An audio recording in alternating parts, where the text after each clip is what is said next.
લાપસી આપણી એકદમ સરસ એવી બની અને તૈયાર છે। જો આ રીતની લાપસી બનાવશો તો બધાને બહુ જ ભાવશે। હેલો ફ્રેન્ડ, તો તમારું સ્વાગત છે મારા રસોડામાં। તો અવનવી વાનગી જોવા માટે ચેનલને સબસ્ક્રાઈબ કરો। જો મારો વિડીયો ગમે તો વિડીયોને લાઈક કરો, શેર કરો, કમેન્ટ કરો। બાજુમાં રહેલ બેલ આઇકનને દબાવો તેથી નોટિફિકેશન તમને રોજ મળતું રહે। આજે હું તમારી સાથે શેર કરીશ ગુજરાતી લાપસીની રેસીપી। તો ચાલો શરૂ કરીએ રેસીપી। ગુજરાતી લાપસી બનાવવા માટે 1 વાટકી ભાખરીનો લોટ લીધેલો છે, અડધી વાટકી ગોળ, અડધી વાટકી ઘી। તો 1 વાટકી લોટ હોય તો અડધી વાટકી પાણીનો ઉપયોગ કરવાનો। લોટથી અડધું પાણી લેવાનું। તો લોટ આપણે 1 વાટકી છે તો અડધી વાટકી ઘી, અડધી વાટકી પાણી અને અડધી વાટકી ગોળ। અને પાણી તો હંમેશાને માટે લોટથી અડધું જ રાખવાનું। જો તમે પાણી વધારે લેશો તો લાપસી છૂટી નહીં બને અને તેના માટે આપણે પાણીનો ઉપયોગ અડધો જ કરવાનો છે। લાપસી આપણે આ બાઉલમાં જ બનાવશું। લોટ આપણે આ બાઉલમાં એડ કરી દેશું। મોણ દેવા માટે 2 થી 3 ચમચી જેટલા જ તેલનો ઉપયોગ કરશું। તેલનું મોણ દઈ અને આપણે સારી રીતે તેને મિક્સ કરી લેશું। લાપસીમાં તેલનું મોણ બહુ વધારે પડતું નહીં દેવાનું, મીડિયમ રાખવાનું, જેથી આપણી લાપસી બને અને ખાવામાં તેલની સ્મેલ ન આવે। એના માટે આપણે તેલનું મોણ મીડિયમ જ દેવાનું છે। જો બહુ વધારે પડતા તેલનો ઉપયોગ કરશો તો ખાવામાં તેલની સ્મેલ આવશે। તો આપણે 2 થી 3 ચમચી જેટલા જ તેલનો ઉપયોગ કરેલો છે। તો તમે જુઓ છો પેલા લોટને શેકી લેશું। તો લોટ શેકવા માટે ગેસની ફ્લેમને આપણે સ્લો રાખવાની છે, જેથી આપણો લોટ તળિયે બળે નહીં। તેના માટે આપણે ગેસની ફ્લેમને સ્લો રાખશું।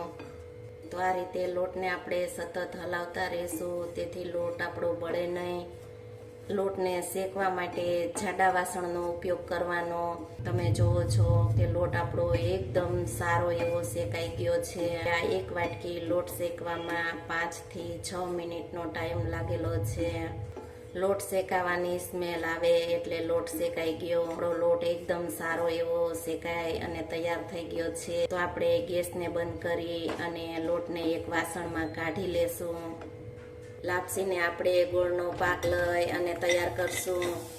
અડધી વાટકી ઘી છે તેને આપણે ગોળમાં એડ કરી દેશું। આપણે પેલા ગોળનો પાક લેશું, પાણી છે તેનો ઉપયોગ ત્યાર પછી આપણે કરશું। તમે જુઓ છો કે ગોળનો પાક આપણે એકદમ સારો એવો આવી ગયો છે। તો જો આ રીતનો ગોળનો પાક આવે ત્યાર પછી પાણીને એડ કરવાનું। અડધી વાટકી પાણી છે તેને આપણે આમાં એડ કરી દેશું ને સારી રીતે આપણે હલાવી અને મિક્સ કરી લેશું। તો લાપસી તો બધા બનાવતા જ હશે, પણ આ રીતે ગોળનો પાક લઈને નહીં બનાવી હોય, એકવાર આ રીતે ગોળનો પાક લઈ અને ચોક્કસથી બનાવજો। લાપસી એકદમ સારી એવી બનશે। આ રીતનું 1 થી 2 મિનિટ આપણે સારી રીતે પાણીને ઉકળવા દેશું। 2 મિનિટ જેવું થઈ ગયું છે અને લાપસીનું પાણી આપણે એકદમ સારું એવું ઉકળી ગયું છે। તો આપણે આ લોટને તેમાં એડ કરી દેશું। આ રીતના વેલણથી આપણે તેમાં ખાડા કરશું। તો આ રીતના ખાડા કરી અને તેને આપણે બફાવા દેશું। આ પાણી બળે ત્યાં સુધી આપણે લાપસીને બફાવા દેશું। લાપસીને ઢાંકવી હોય તો ઢાંકી શકો છો, પણ હું તો આ રીતે લાપસીને ખુલ્લી જ બનાવું છું, તેથી ઢાંકેલ વરાળનું પાણી અંદર ન પડે તેના માટે લાપસીને હું ઢાંકીને નથી બાફતી।